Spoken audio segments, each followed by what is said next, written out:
मंगलम कुंद कुंदार्यो जैन धर्मोस्तु मंगलम सर्वमंगल मांगल्यम सर्वकल्याणकारिकम प्रधानाम सर्वधर्माणां जयं शासनम्।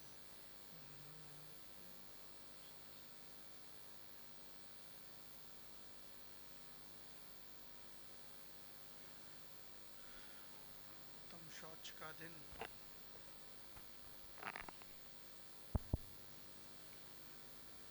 शुचेर भावः शौचम, इस प्रकार का स्वरूप है उत्तम शौच का। मुख्यतः लोभ के अभाव में जो धर्म प्रकट होता है उसे उत्तम शौच कहते हैं। लोभ सबसे बड़ा पाप है, पाप का बाप है, इस प्रकार की बात कही गई है। इसलिए भी लोभ को सबसे बड़ा पाप कहा गया क्योंकि लोभ के अंतर्गत चारों ही कषाय और उसके चार भेद अर्थात 16 कषाय और हास्य, रति, अरति, शोक, भय, जुगुप्सा, स्त्री वेद, नपुंसक वेद और पुरुष वेद, ये 9 कषाएं, इस प्रकार से 25 कषाएं उसमें गर्भित हो गई। क्योंकि लोभ एक ऐसी कषाय है जो सबसे ज्यादा टिकती है।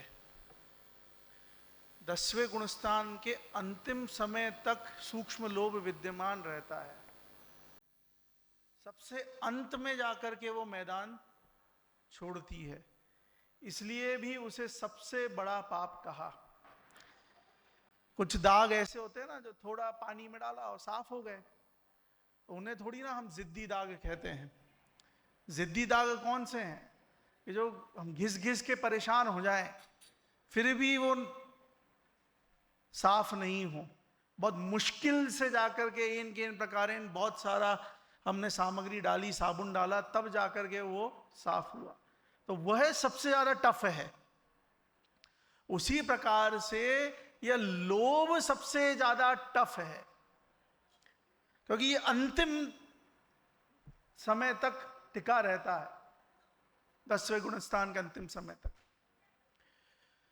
लोभ के आवेश में आकर के यह जीव क्या क्या नहीं करता, दुनिया भर के साधन जुटाने में लगा रहता है, उसको हर कीमत पे जुटाना चाहता है। कुछ साधन मिल भी जाए तो भी उसके संतोष प्रकट नहीं होता। लोभ संतोष का विरोधी है, संतोषी जीवन जीने का विरोध करता है लोभ। लोभ ही हमें एम्बिशियस बनाता है। थोड़ा है, थोड़े की जरूरत है वाली बात ही नहीं रहती लोभ के आवेश में। थोड़ा है और कैसे हो, और ज्यादा मैं कैसे जुटाऊं। मेरे शहर की सबसे बड़ी कंपनी बना ली मैंने, अब मैं राज्य की सबसे बड़ी कंपनी कैसे बनाऊं, फिर देश की सबसे बड़ी कंपनी कैसे बनाऊं, देश की भी बन गई, अब विश्व की सबसे बड़ी कंपनी कैसे बनाऊं, फिर विश्व की भी बन गए कि अब और ज्यादा डबल कैसे करूं। अरे कहीं तो संतोष रखो। कदापि संतोष उसके नहीं रहता, दुनिया भर की मुसीबत झेलता है। लोभी व्यक्ति ऐसा थोड़ी ना है कि उसे सब कुछ सुलभ हो जाता है। दुनिया भर की मुसीबत झेल करके भी वह साधनों को जुटाने में लगा रहता है। यहां पर टोडरमल जी साहब कहते हैं, देखिए, जब इसके लोभ कषाय उत्पन्न हो तब इष्ट पदार्थ के लाभ की इच्छा होने से उसके अर्थ अनेक उपाय सोचता है। अनेक उपाय क्या हैं कि पूरा देश मेरा टूथपेस्ट यूज कर रहा है, अब मार्केटिंग वालों ने कह दिया साहब और सेल बढ़ाना तो मुश्किल है, अब नहीं बढ़ सकती, कैसे बढ़ाई जाए, क्या करा जाए, कि अब तो सैचुरेशन पॉइंट आ गया, अब तो नहीं हो सकता। अब लोभी आदमी को तो टर्नओवर बढ़ाना है, प्रॉफिट बढ़ाना है, क्या करें? तो किसी ने दिमाग लगाया कि जो टूथपेस्ट जहां से निकलता है वो छेद है ना, उसे बड़ा कर दो। तो आदमी को उसे दबाने की आदत है, पहले उतने में ही कम निकलता था, अब वो उसी प्रेशर से दबाएगा, ज्यादा निकलने लगेगा। तो ऐसे लाखों करोड़ों लोग इस देश के रोज सुबह मंजन करते वक्त उसे प्रयोग करेंगे, तो हमारा ऑटोमेटिक कंजम्पशन बढ़ जाएगा और हमारा टर्नओवर खपत बढ़ जाएगी, प्रॉफिट बढ़ जाएगा। तो ये है अनेक उपाय। मैं आपसे पूछना चाहता हूं, एक साल में कितने महीने होते हैं? बताओ कितने महीने होते हैं? 12 होते हैं। सही है, कोई गलत तो नहीं है। कुछ महापुरुषों ने एक साल में 13 महीने निकालने का उपाय ढूंढ लिया। कैसे? जितनी भी टेलीकॉम कंपनियां हैं, उनका रिचार्ज पैक देखो आप, वे 28 दिन का रिचार्ज पैक देते हैं। और आपको लगता है 30 का 28 कुल मिलाकर राउंड फिगर महीने का है। अब 365 डिवाइड बाय 28 करो आप, कितने महीने होंगे? उन्होंने आपके 365 के 12 महीने की गिनती को 13 में बदल दिया। आपको इस तरीके से काटा, आपको पता भी नहीं चला कि हम कट गए। ये अनेक उपाय हैं लोभी व्यक्ति के। हम तो वही 12 महीने की गिनती से बजट बना रहे हैं और ये लीगली हो रहा है सब कुछ। तो लोभी व्यक्ति अनेक साधन ढूंढ लेता है। दूध वाला दूध में पानी मिलाने का प्रयोग करता है, और अब क्या कहें, सरकार तेल में इथेनॉल मिलाने का प्रयोग करती है। दुनिया भर के उपाय, ये सारे उपाय धन के आगमन को ही बढ़ाने का हो रहा है ना, संपदा बढ़ाने का ही हो रहा है। उसके साधन रूप वचन बोलता है, शरीर की अनेक चेष्टा करता है, बहुत कष्ट सहता है, सेवा करता है, विदेश गमन करता है, धंधे व्यापार के लिए ये सारी चीजें करता है। कैसे तैसे मैं और बढ़ाऊं, विदेश में गमन करता है। विदेश, अपना घर जहां पर सारी सुख सुविधा है उसे छोड़ करके ऐसे देश में गमन करता है जहां पर उसे बहुत सारी असुविधाएं झेलनी पड़ती है। वो झेलने के बावजूद वहां रहता है, जैसे तैसे जुगाड़ करता है, धंधा व्यापार बढ़ाने की कोशिश करता है। क्या हो जाएगा इस सब से? हम सुखी हो जाएंगे? ये लोभ सब में ही है। 10वें गुणस्थान के अंतिम समय तक है तो उसमें सब आ गए ना। 10वें गुणस्थान के अंतिम समय तक कौन कौन आ गए उसमें? कि उसमें सम्यक दृष्टि जीव आ गया, 4थे गुणस्थानवर्ती, अणुव्रति 5म गुणस्थानवर्ती आ गया, मुनिराज आ गए, भावलिंगी संत 6ठे 7वें गुणस्थान वाले, श्रेणी चढ़ने वाले आ गए 8वें 9वें 10वें। तो श्रेणी चढ़ रहे उनके भी सूक्ष्म लोभ है।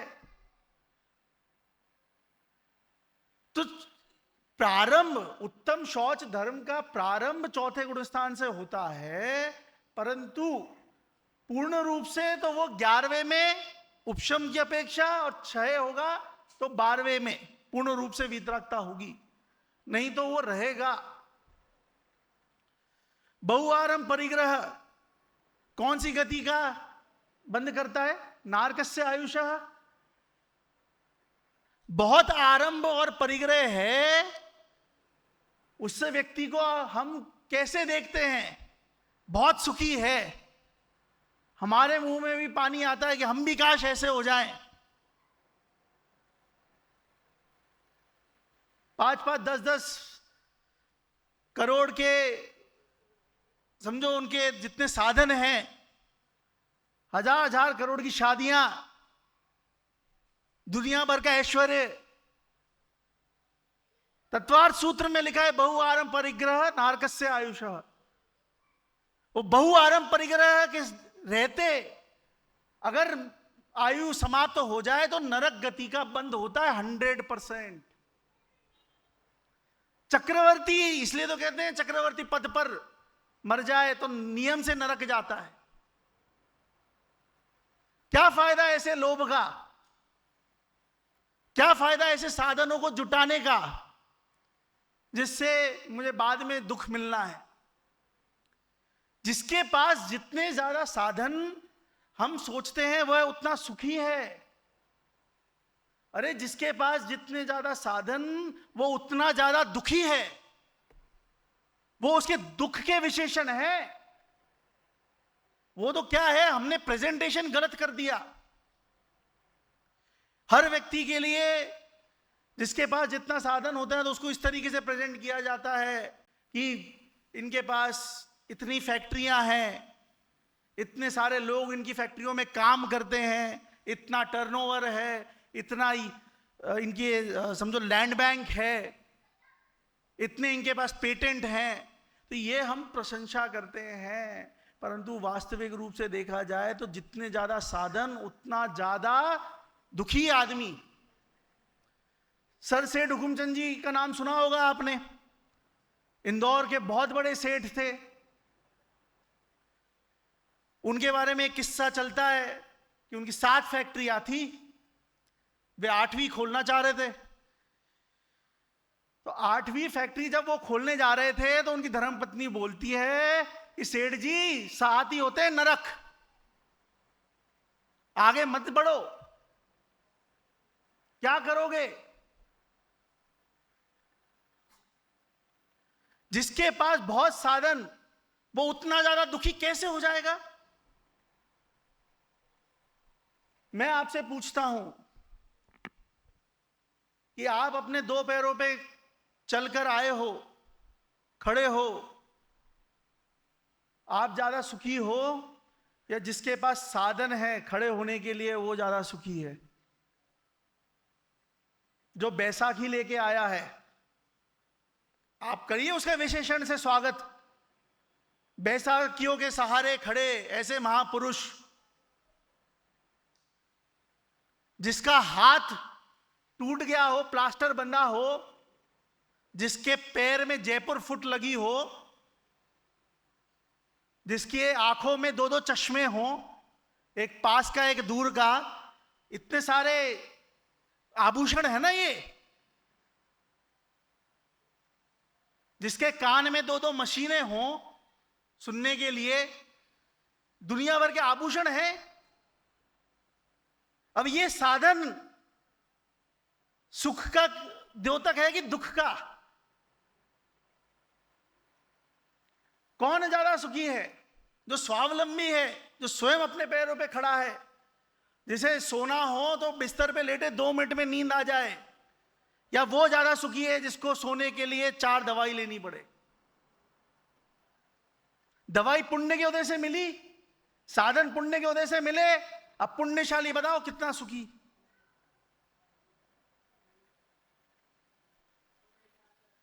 हम महिमा गाते हैं, इतना सारा धन रुपया पैसा। अरे उन साधनों को जुटाना और फिर उनको भोगना तो बहुत दूर की बात है। बिना भोगे ही आदमी चल निकलता है। भैया चौथी प्रकार की इच्छा में प्रोणमल जी ने ये बात का वर्णन किया। उन्होंने 4 प्रकार की इच्छाएं बताई। तो उसमें पहली इच्छा बताई उन्होंने कषाय की, फिर विषय की, तीसरी बताई दुख को दूर करने की, और चौथी कषाय बताई कि वो सबसे ज्यादा खतरनाक है कि पुण्य के उदय में साधन जो उपलब्ध होते हैं वो कषाय। अरे भाई वो कैसे खतरनाक है? पुण्य के उदय से जो साधन मिले तो अच्छी बात है, हम और सुखी हो जाएंगे। मैं आपसे पूछता हूं कि पार्टी रखी हमने, गोट रखी, अब उस गोट में एक सब्जी, एक दाल, एक प्रकार की रोटी और एक मिठाई, तो ज्यादा अच्छा भोजन है या 5 प्रकार की सब्जियां, 5 प्रकार की दाल, 5 प्रकार की रोटियां, 5 प्रकार की मिठाइयां, वो ज्यादा अच्छी गोट है? बताओ कौन सी गोट आपको पसंद आएगी? जहां पे ज्यादा वैरायटी होगी वहां। ये बना कर रहा है लड़का।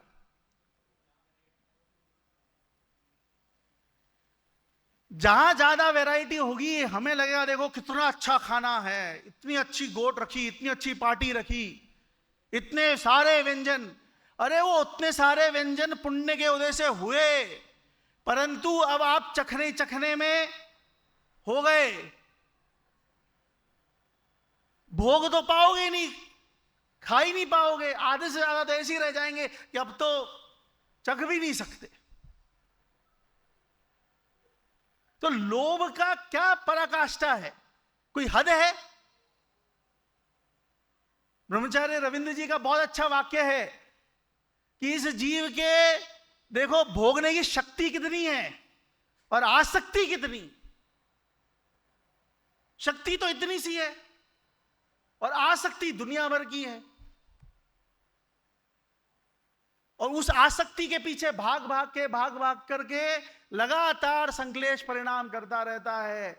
लोभ में 25 की 25 कषाएं गर्भित हो गई, क्रोध मान माया लोभ सब कुछ, तो वो सब कुछ करता है और लगातार दुखी होता रहता है। एक व्यक्ति को एक वरदान मिल गया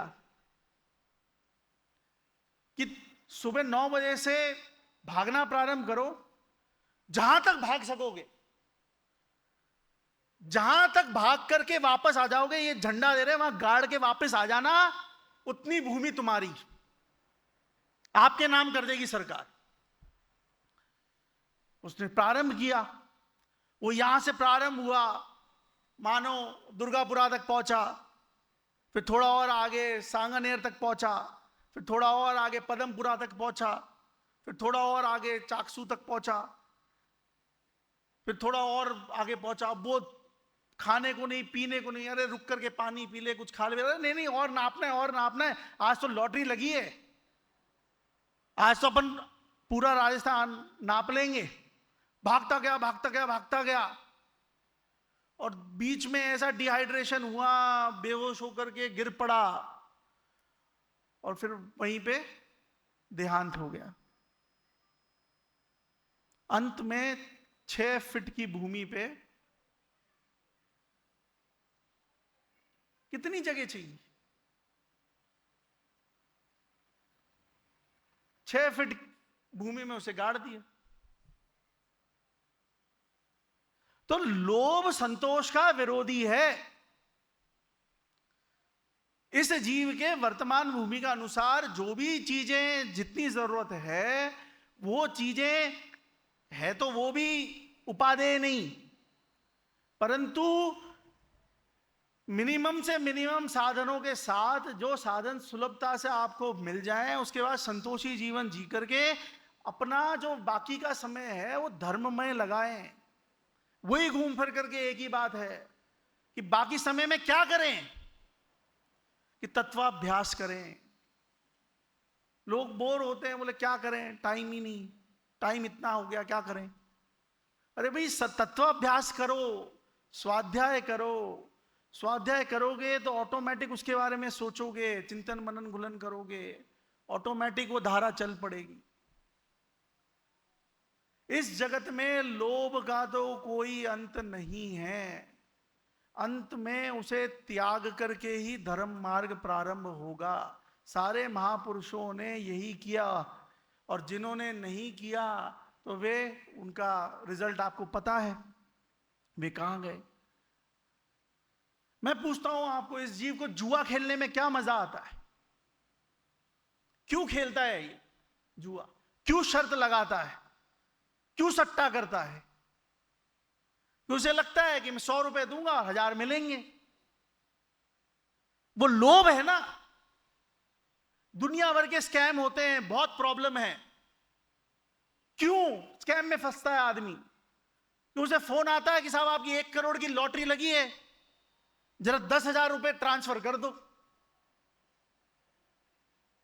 स्टैम्प पेपर इसके लिए चाहिए। वो लोभ, वो 1 करोड़ के लोभ के कारण वो 10,000 रुपए ट्रांसफर कर देता है और उसे लगता है बाद में अरे मेरे साथ तो स्कैम हो गया। जिसमें मरण होना जाने वह कार्य भी करता है, जिनमें बहुत दुख उत्पन्न हो ऐसे आरंभ करता है। लोभों के कारण वह दुनिया भर के प्रपंच करेगा। जो धन का लोभी है वह धन अर्जन करने के लिए दुनिया भर की अपशब्द सुनेगा, सामने वाला गुस्सा करेगा तो भी मीठा बना रहेगा। जो रूप का लोभी है दुनिया भर का दर्द सहन करेगा, पर अपने रूप को सुधारने के लिए सारे प्रयत्न करेगा। ये जितने भी मार्केटिंग एडवर्टीजमेंट्स आते हैं, कभी आपने सोचा है ये आपको कैसे लुभा लेते हैं? वो हमें इसलिए लुभा लेते हैं क्योंकि वे हमारी कषायों पर हमला करते हैं। हमें लोभ है, हमें कॉम्प्लेक्स है, हमें मान का इष्ट है हमें, तो वो कहते हैं कि आपकी कमीज उससे ज्यादा मैली, आप ये यूज करोगे तो आपकी कमीज उससे ज्यादा सफेद हो जाएगी। आपके टूथपेस्ट में नमक है उसके में नहीं है, कंपैरिजन करेगा। आपको रूप का लोभ है तो लो भाई ये क्रीम लगाओ, इससे गोरे हो जाओगे। जो जैसा है उसको रहने दो ना। इसमें वित्तीय संकट है, ये स्कीम पढ़ करके इन्वेस्ट करें, पर उसे पता है कि आप ना पढ़ने वाले हो ना कुछ करने वाले हो। एड दिखाएगा, आपको लोभ है, आप इन्वेस्ट करोगे। तो वो सारी जितनी आपकी कषाएं हैं, क्रोध मान माया लोभ, उस पर हमला करते हैं। और वह कषाय जिसको जहां जैसी लग जाती है वो उस रूप प्रवर्तन करता है, उनका काम सध जाता है। तथा लोभ होने पर पूज्य व इष्ट का भी कार्य हो, वहां भी अपना प्रयोजन साधता है। कुछ विचार नहीं रहता, तथा जिस इष्ट वस्तु की प्राप्ति न हो या इष्ट का वियोग हो तो स्वयं बहुत संतापवान होता है। एक सेठ जी बहुत लोभी थे। वो उनसे कभी भी दान की बात करी जाए, मंदिर के संबंध में कुछ भी बात करी जाए, तो वो सेठ जी कभी भी आगे बढ़ करके दान नहीं देना चाहते थे। पर उनकी बहुत उम्र हो गई, तो एक दिन वो पंडित जी के पास आकर के बोले कि पंडित जी मैं पंचकल्याणक कराना चाहता हूं और बहुत अच्छा पंचकल्याणक करेंगे अपन धूमधाम से, आप तैयारी करो। तो पंडित जी बोले अरे सेठ जी रहने दो, आप क्या, आपके बस की नहीं है, नहीं हो कर पाओगे। तो नहीं करना है। पीछे पड़ गए, बहुत बुरी तरीके से पीछे पड़ गए। तो पंडित जी बोले ठीक है, 5,000 तो बहुत पुराना हो गया, आप 50 लाख की व्यवस्था करो। 50 लाख की व्यवस्था करके जब हो जाए तब आना मेरे पास। तो सेठ जी ने 10-15 दिन में जैसे तैसे 50 लाख रुपए की व्यवस्था करी। अब उसकी व्यवस्था कर करके वे पहुंचे, हाँ साहब पंडित जी हो गया। और पंडित जी उनको ले गए, नकद लेके आए थे, वो नदी के पास ले गए कि सब इसमें फेंक दो, अगर इसमें फेंक दोगे तब होगा पंचकल्याणक। तो सेठ जी तैयार हो गए, फेंक दो साहब। तो जैसे ही वो फेंकने के लिए आगे बढ़े तो उन्होंने रोक दिया, चलो ठीक है अब आप तैयार हो, अब करते हैं। अब पंचकल्याणक हो गया, 50 के 1.5-2 करोड़ लग गए, बहुत अच्छे से हो गया। सेठ जी ने सारा खर्च वहन कर दिया। अब उसके पश्चात वे पंडित जी के पास आकर बोले, बोलो पंडित जी अब तो आप मानते हो ना कि मेरे अब लोभ नहीं है, अब मैं कंजूस नहीं हूं, अब तो मैं हो गया ना सही। उत्तम शौच का धारी हो गया कि नहीं? तो सेठ जी, पंडित जी ने कहा लोभी, लोभी और महालोभी। अरे भाई अब कैसा लोभी? पंडित जी ने कहा कि आपने नई टेक्नोलॉजी लेके आए हो आप, कि ये जीवन तो निकल गया, 80-85 वर्ष की उम्र हो गई, अब इतनी धन संपत्ति का इस जीवन में क्या करेंगे? तो अब इसे अगले जन्म में ट्रांसफर कैसे किया जाए? तो नई टेक्नोलॉजी सेठ जी समझ गए कि इसको कैसे ट्रांसफर करूं मैं। तो उन्होंने कहा कि इसको ऐसे ट्रांसफर करें कि मैं पुण्य का काम करता हूं। अब पुण्य के काम में अब उन्होंने किया, अगले जन्म के लिए सेट हो गए। तो धर्म का कार्य भी अगर पुण्य के लोभ से किया जाएगा तो वह पुण्य तो दूर की बात है, वो पाप का ही बंध होगा।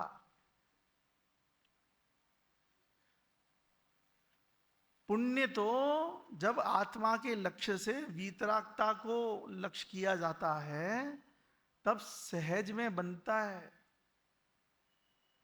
उपादेय तो आत्मा है, उपादेय तो वीतरागता है, पुण्य उपादेय नहीं है। पुण्य को अगर उपादेय मानेंगे तो पुण्य तो बंधन का कारण है, जो मुझे बांधे, जो बंधन का कारण बने, जो मेरा अतीन्द्रिय सुख, अनंत सुख से मुझे सीधा नीचे की कैटेगरी में ला दे, वो मेरा हितकारी कैसे हो सकता है?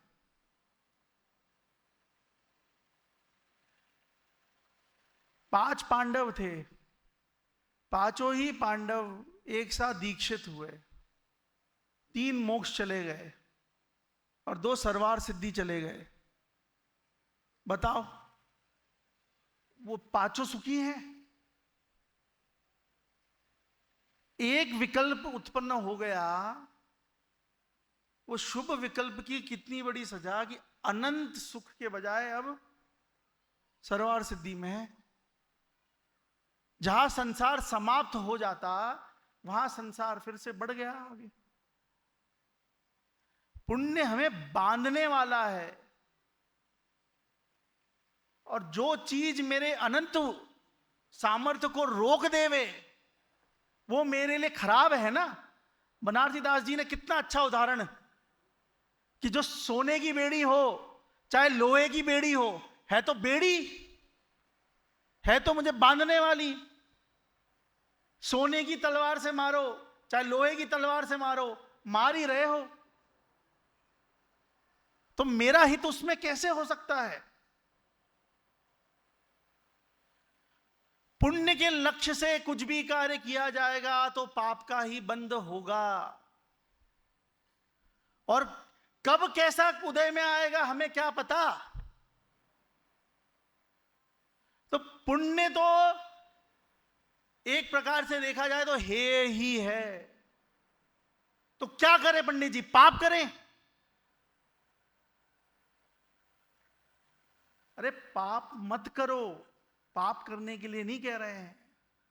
जितना हो सके लक्ष्य तो उपादेय तो वीतरागता है, अपनी आत्मा है, उसमें ना हो सके तो सहारे के रूप में पुण्य रूप प्रवृत्ति करो। पुण्य सहारा है, हस्तावलंबन है, एक साधन है आपकी मोक्ष तक ले जाने वाला, पर वह साधन को छोड़ना है। कि पुण्य की क्या उपयोगिता है? कि पुण्य की इतनी उपयोगिता है कि मुझे यहां से अगर बंबई जाना हो तो मैं इसी डिब्बे में अच्छी फ्लाइट में बंबई पहुंच जाऊं ढंग से। तो वो जिस प्रकार से वो साधन ने मुझे बंबई पहुंचा दिया, अब मुझे क्या करना है कि अब उससे उतर करके मुझे जो कार्य सिद्धि करने जाना है उस कार्य पे लगूं। उसी में ही बैठा रह जाऊंगा तो मुझे वापस ले आएगी वो। तो पुण्य तो एक प्रकार से सहारा है, उसकी उतनी ही उपयोगिता है, हस्तावलंबन है, बैसाखी है। उपादेय तो मेरे लिए मेरा भगवान आत्मा है, वीतरागता उपादेय है। वीतरागता के कार्य सिद्धि के लिए कैसे उत्पन्न होगी वीतरागता? कि उसका एक ही जरिया है। उत्तम शौच आदि धर्म कैसे प्रकट होंगे? लोभ कम करने से प्रकट होंगे। कि बाहर में लोभ कम करने की बजाय बाहर से अपना लक्ष्य हटाकर अपने अंतरंग में ले जाओ। जब अंतरंग में हम ले जाएंगे ऑटोमेटिक, जब मेरा ध्यान ही अंतरंग में है तो बाहर का जो भी कषाय भाव है वो समाप्त हो जाएगा। तो अगर मुझे सुखी होना है तो बाहर से दृष्टि हटानी है, लक्ष्य हटाना है। अगर बाहर में ही लक्ष्य बना रह गया तो दुख ही उत्पन्न होगा। जितना ज्यादा हो सके, देखो ज्ञान आत्मा का स्वरूप है, परंतु ज्ञान के विकास से पूर्व वीतरागता आवश्यक है। जो क्रम है गुणस्थानों का, उस गुणस्थानों के क्रम में पहले पूर्ण वीतरागता होती है, फिर केवल ज्ञान प्रकट होता है। कभी हमने सोचा कि पहले केवल ज्ञान क्यों नहीं हो जाता? वीतरागता होती रहेगी, अभी हो जाए केवल ज्ञान। अरे अभी मेरे अवस्था में अगर मुझे ज्यादा ज्ञान हो गया, केवल ज्ञान हो गया, तो मैं अनंत सुखी के बजाय अनंत दुखी हो जाऊंगा। दुनिया भर की सारी जितने भी 7 नरकों के दृश्य, बाढ़ के दृश्य, अन्य जितने भी बुरे काम अच्छे काम जो भी है, वो सब कुछ मेरे ज्ञान में आ जाएगा। हमारे सामने कोई दुर्घटना घट जाए तो हम देख नहीं सकते, आंखें बंद कर लेते हैं। और जब दुनिया भर की दुर्घटनाएं हमारे सामने ज्ञान में आने लगेगी बिना वीतरागता के, तो फिर मेरा क्या हालत होगी? इसलिए वीतरागता ज्यादा आवश्यक है। सारा जोर ज्ञान बढ़ाने पे नहीं होकर के अपने अंतरंग की श्रद्धा को परिवर्तित करने पर होना चाहिए। श्रद्धा परिवर्तित हो गई, बाहर से अपनापन हट करके अंतरंग में अपनापन लग गया, तो ऑटोमेटिक बाहर से ममत्व छूट जाएगा और अंतरंग में शुद्धता है तो शुद्धता को ही लक्ष्य लिए रहेगा। सारा फोकस भैया ज्ञान बढ़ाने पे लगा रहता है, पर ज्ञान बढ़ा करके क्या करें? पहले वीतरागता तो हो। केवल ज्ञान तो बहुत दूर की बात है। मन परे ज्ञान भी गृहस्थ को नहीं हो सकता। मन परे ज्ञान भी सिर्फ भावलिंगी संत को ही होता है। क्यों? क्योंकि 3 कषाय चौकड़ी के अभाव में अगर मैं दूसरे के मन की भाव जान लूं तो वर्ल्ड वॉर हो जाएगा।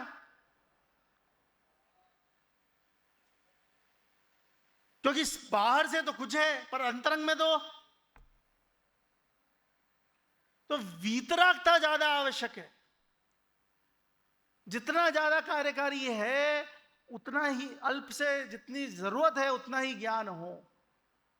ज्यादा दुनिया भर की पंचायती, दुनिया भर का कि कहां पे क्या हो रहा है, कैसे क्या है, उस जगह कैसा चल रहा है, विदेश में क्या चल रहा है, दक्षिण में क्या चल रहा है, किसने कहां पे कैसा क्या किया। अखबार में जो जो न्यूज आती है 99% न्यूज क्या होती? ज्ञान बढ़ा के क्या करेंगे? लौकिक उपलब्धि के लिए करो, बात अलग है, परंतु धार्मिक दृष्टि से वो अन्य जितना भी जो सारी चीजें हैं वो मेरे सुखी होने के लिए कार्यकारी नहीं है। धार्मिक दृष्टि से तो, पारलौकिक दृष्टि से तो सिर्फ एक ही बात है। वो क्या बात है? कि बाहर से लक्ष्य हटा करके अंतरंग में लक्ष्य करोगे तो ही कषाय समाप्त होगी। प्रोडमल जी ने बहुत सिंपल तरीके से इस बात को कहा कि जिन्हें बंद नहीं करना है वो कषाय नहीं करें। बहुत सिंपल, बड़ी दुनिया भर की बातें क्या करें हम? आप कषाय मत करो, बंद अपने आप नहीं होगा। अब कषाय कैसे नहीं होगी? कि अंतरंग में लक्ष्य करोगे तो कषाय नहीं होगी, बाहर में लक्ष्य करोगे तो फिर उसमें जो भी परिवर्तन होगा उस परिवर्तन अनुसार आप में फेरबदल आएगा। तो लक्ष्य अंतरंग में हो, जैसे जैसे भूमिका बढ़ती जाएगी वैसे वैसे बाहर का जो ज्ञान है उसमें वह वीतरागी रह सकता है। पर शुरुआत तो धर्म की, अंतरंग की आत्मा की शरण से ही होती है। तथा लोभ होने पर पूज्य व इष्ट का भी कार्य हो, वहां भी अपना प्रयोजन साधता है, कुछ विचार नहीं रहता। तथा जिस इष्ट वस्तु की प्राप्ति न हो या इष्ट का वियोग हो तो स्वयं बहुत संतापवान होता है, अपने अंगों का घात करता है तथा विष आदि से मर जाता है। ऐसी अवस्था लोभ होने पर होती है। यानी लोभ से वह अपनी ही हानि करता है। चारों ही प्रकार की कषाय है, वो कषाय हमें दुख देने वाली, जो आत्मा को कसे अर्थात दुख दे, वह कषाय। तो आत्मा को कसे अर्थात अंतरंग में संक्लेश परिणाम हो। जो जो वस्तु से संक्लेश परिणाम होते हैं वे सब एक प्रकार से हमारे लिए त्याजने योग्य है। मानो पड़ोसी की तरक्की से अगर कषाय उत्पन्न होती है तो वह विकल्प त्यागने योग्य है। मानो किसी दोस्त के अच्छे होने से हमें ईर्ष्या उत्पन्न होती है तो विकल्प त्यागने योग्य है। मानो कोई खराब दृश्य देखने से अंतरंग में खिन्न उत्पन्न होता है तो वह देखना बंद करना चाहिए। दुनिया भर की जो भी सारी चीजों से हमारे अंतरंग में परिणाम खराब होते हैं उससे अपने आप को दूर करके जितना ज्यादा हो सके ऐसी चीजें जुटाएं जहां पर जो हमें धर्म में एक प्रकार से साधन करें, हेल्प करें, बाधा उत्पन्न नहीं करें। देखिए रामचंद्र जी शुक्ल एक बहुत अच्छे लेखक हुए हैं हिंदी साहित्य के, और उन्होंने व्यंग में भी लोभी व्यक्ति की प्रवृत्ति बताई है कि लोभी व्यक्ति कैसा होता है, और उन्होंने इतना अच्छा व्यंग लिखा, उसकी भी चर्चा अपन देखते हैं। लोभियों का दमन योगियों के दमन से भी किसी प्रकार कम नहीं होता। लोभ के बल पे वे काम और क्रोध को जीतते हैं, सुख की वासना का त्याग करते हैं, मान अपमान में समान भाव रखते हैं। अब और क्या कहिए क्या, जिससे वे कुछ पाने की आशा रखते हैं, वे यदि उन्हें 10 गालियां भी देता है तो भी वे शांत चित्त वीतरागी बने रहते हैं। होता कि नहीं होता?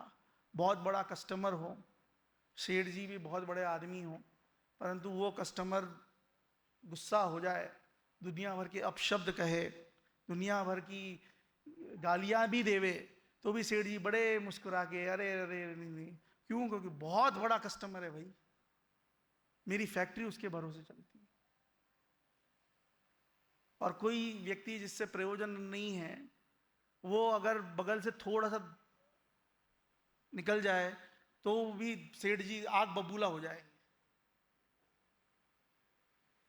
क्योंकि वहां पे प्रयोजन लोभ का है ना, इससे इतनी प्राप्ति होनी है, तो उसकी प्रवृत्ति बिल्कुल एकदम योगियों जैसी हो जाती है, वीतरागी संत जैसी हो जाती है, बिल्कुल मुस्कुराता रहता है। हालांकि मुस्कुराना भी कषाय है ना, हास्य रति रति। तो हास्य, हमारी मूर्तियां हसमुख होती हैं, कैसी होती प्रतिमा? नासाग दृष्टि, वीतरागी, न्यूट्रल, ना क्षोभ ना गुस्सा, ना ऐसी तीखी आंखें वाली, ना हसमुख। क्यों नासाग्र कहा? कि नासाग्र से मतलब न्यूट्रल है, वीतरागी है, क्योंकि हास्य तो कषाय है। तो हम जो वीतरागी मुद्रा है वहां पर कषाय का क्या काम? जहां पर हास्य होगा वहां क्षोभ होगा ही होगा, जहां राग होगा वहां द्वेष होगा ही होगा। 25 प्रकार की कषाय हैं, उनमें 13 राग रूप है, 12 द्वेष रूप है। तो लोभ राग रूप है, जहां लोभ है वहां राग है, और जहां राग है वहां कहीं ना कहीं द्वेष होगा ही होगा। तो उसका विधान विस्तार की भी चर्चा कभी करेंगे, पर यहां पर कहने का मतलब यह है कि लोभ के कारण वो मुद्रा भले ही उसने वीतरागी धारण कर ली, पर अंतरंग में तो वो सिर्फ उसे नोट दिख रहे हैं, धन संपदा दिख रही है, इसलिए वो उस तरीके से एक्ट करता है। और भी अगर अपन बात देखें,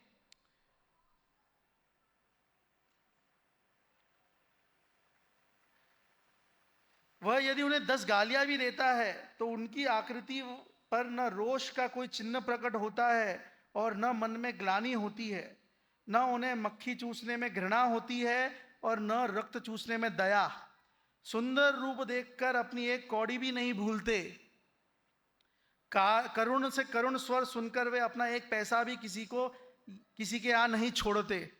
तुझसे तुच्छ व्यक्ति के सामने हाथ फैलाने में भी लज्जित नहीं होते। ये पूरा व्यंग किसके लिए है? ये लोभी व्यक्ति के लिए है। और लोभी व्यक्ति किसी भी क्षेत्र का हो, चाहे वो धंधा व्यापार का हो, चाहे वो नौकरी पेशा वाला हो, चाहे वह समाज का हो, चाहे वह कोई अन्य कोई कार्य करने वाला हो, नेता हो, चाहे कोई भी हो, परंतु उसकी वो प्रवृत्ति वोट के लोभ में वो दुनिया भर की बातें सुनेगा। उसकी कॉन्स्टिट्यूएंसी से कोई व्यक्ति आ जाए तो उसको पूरी सर्विस देगा, क्योंकि उसे पता है कि भाई नहीं तो ये 10 जगह जाकर के माहौल खराब करेगा। तो लोभी व्यक्ति की प्रवृत्ति ऐसी होती है कि वो बिल्कुल एकदम बाहर से वीतरागी संत जैसा होता है, पर क्या वो वीतरागी संत जैसा है? अंतरंग में परिणाम कैसे हैं? जैन दर्शन में तो मुख्यतः अंतरंग के परिणामों की है, बाहर की मुद्रा की नहीं है। और भी गहराई से अगर विचार करें तो लोभी व्यक्ति कौन? जो रुपया पैसा धन के लिए भागे वह लोभी व्यक्ति। तो क्या तिर्यंच गति के जीव लोभी नहीं है? क्योंकि उनको तो रुपया पैसा से कोई मतलब नहीं है।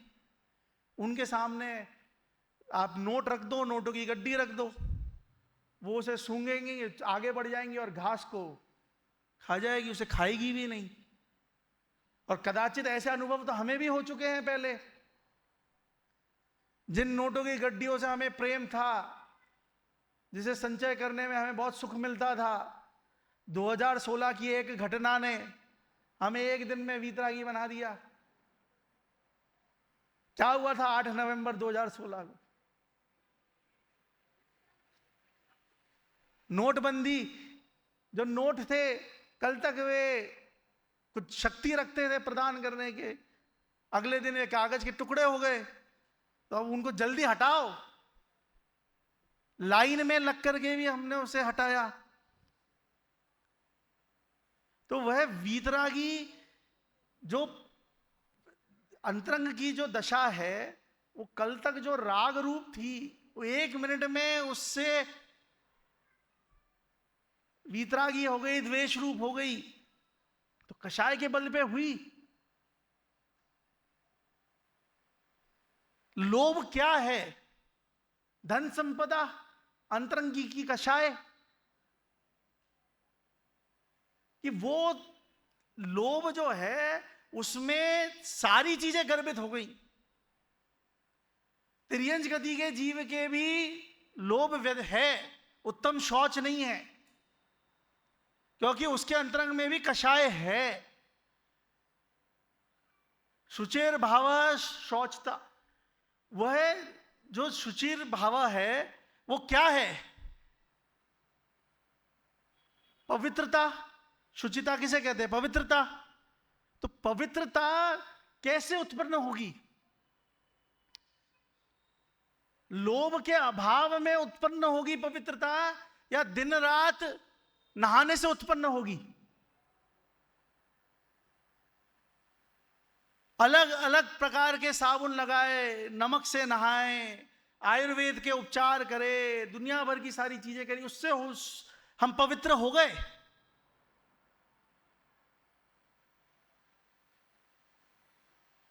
जिनके उत्तम शौच धर्म हैं उनके तो अस्नान व्रत है। वे तो नहाते ही नहीं, 28 मूल गुण पालते हैं, उनकी उत्तम शौच है। और हम 3-3, 4-4 बार नहा लें तो भी उत्तम शौच आ जाएगा क्या? हमें पवित्रता हो जाएगी क्या? ये बाहर की ये जो गंदगी है, इसके साफ करने से उत्तम शौच प्रकट नहीं होगा। उत्तम शौच प्रकट कैसे होगा? कि अंतरंग की मलिनता को दूर करने से होगा। अंतरंग में तो दुनिया भर की कषाय है, दुनिया भर के पाप हैं। तो जब तक वो विद्यमान है तब तक उत्तम शौच धर्म प्रकट नहीं होगा। हम सबको भी इस बात पे लक्ष्य करके कि धर्म जो है वो बाह्य के दिखावे का नाम नहीं है, धर्म तो अंतरंग की परिणति को सुधारने का नाम है, अंतरंग की वीतरागता का नाम है। शुरू में मैंने कहा था पहले दिन आपको कि ये 10 लक्षण हर साल आते हैं, साल में 3-3 बार आते हैं, परंतु हर साल आप मनाते हैं, 10 दिन मनाते हैं, 12वें दिन हम उत्तम क्षमा करते हैं और फिर हम भूल जाते हैं, हमारे जीवन में कोई परिवर्तन नहीं आता। परंतु यह जो 10 लक्षण हैं उसमें हमें यह निर्णय करना चाहिए कि अगर मुझे उत्तम शौच प्रकट करना है तो अंतरंग की मलिनता को दूर करना होगा। अंतरंग की मलिनता दूर कैसे होगी?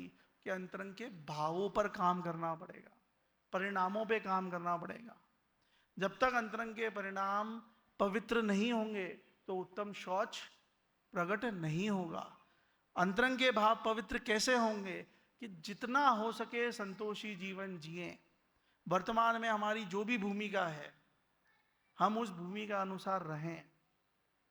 एकदम से सब कुछ छोड़ना संभव नहीं हो सकता, और धर्म में भी ये बात नहीं की जाती कि आप एकदम से सब कुछ छोड़ दें। धर्म अपनी योग्यता अनुसार एक क्रमिक विकास के रूप में आगे बढ़ना है। अगर बाहर के दिखावे के अनुसार अगर हम बढ़ते रहेंगे तो फिर वही बात हो गई। तो एक क्रमिक विकास है, गुणस्थान की परिपाटी है, उसके हिसाब से धीरे धीरे अंतरंग की पवित्रता से बाहर का जो प्रदर्शन है वो बढ़ता है।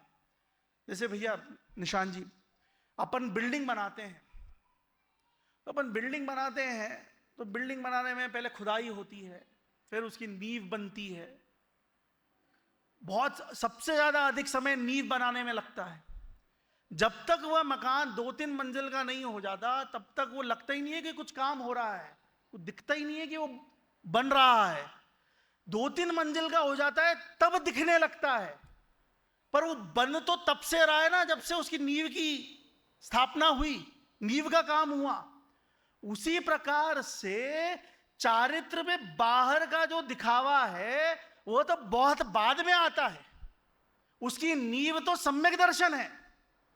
जब सम्यक दर्शन चौथे गुणस्थान में प्रकट होता है तो बाहर तो कुछ दिखेगा ही नहीं, बाहर तो वो साधारण जीवन ही जिएगा, वो साधारण जीवन जिएगा, पर अंतरंग में से बिल्कुल उसके फेरबदल हो गया। वो अनंतानुबंधी जो कषाय थी वो समाप्त हो गई। अब जब उसके 2 कषाय का अभाव होगा, अनंतानुबंधी और अप्रत्याख्यानावरण, तो अनुव्रत करेगा, थोड़ा बहुत दिखेगा। फिर और 2 कषाय 3 कषाय का अभाव हो जाएगा, प्रत्याख्यानावरण भी चले जाएगी, तो फिर और आगे वो बाहर चर्या लेगा, महाव्रत लेगा, दिखना शुरू होगा कि अब चारित्र का पालन पूर्ण रूप से वह कर रहा है। परंतु बाहर जब वो दिखने में आएगा तब तक 3 कषाय का अभाव हो जाएगा। पर शुरुआत में तो वो बाहर में कुछ दिखेगा नहीं, पवित्रता जरूर होगी। स्वरूपाचरण चारित्र से चारित्र की पवित्रता जितने अंशों में होनी है उतने अंशों में होगी, परंतु वह दिखेगी नहीं। इसलिए अगर हमें उत्तम शौच रूप पवित्रता प्रकट करनी है तो हमें अंतरंग पे लक्ष्य करना है, श्रद्धा सुधारने पे लक्ष्य करना है। ज्ञान और चारित्र तो अपने आप हो जाएंगे। एक बार बाह्य से एकत्व ममत्व कर्तृत्व भुक्तत्व छूट जाए, अंतरंग में एकत्व ममत्व कर्तृत्व भुक्तत्व हो जाए, तो अंतरंग में लक्ष्य जब स्थापना हो जाएगी तो सम्यक दर्शन की प्राप्ति हो जाएगी। आप सब भी उत्तम क्षमा रूप धर्म को अंगीकार करें और उसे प्रकट करें, इसी मंगल भावना से।